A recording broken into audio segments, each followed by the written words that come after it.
Hi viewers, if you are new to CNC and don't know what Mach3 actually is, this video is essentially for you.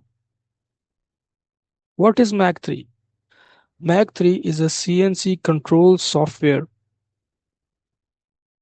It runs on a computer and it is used to control CNC machines like routers, plasma cutters, lathe machines, milling machines, etc. So Mach3 reads G codes and converts it into movement of X, Y, and Z axis. In short, Mach3 is mainly used for move the machine axis, start and stop the spindle or plasma cutter or laser, and run the G code programs.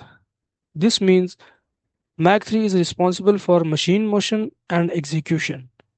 What Mach3 does not do: Mach3 does not design parts, Mach3 does not create tool paths. Design and tool paths are created in CAD and CAM softwares.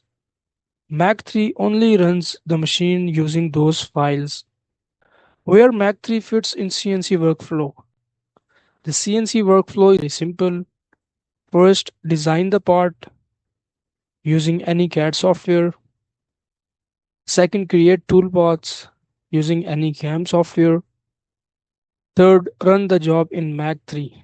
Mach3 is the final step before the machine moves its axis and draw the pattern or cut the sheets or make the design of your desired shapes. In the next video, we will start Mach3 basics by understanding some of the core concepts of Mach3. Subscribe if you want to learn Mach3 step by step for beginners. Thank you.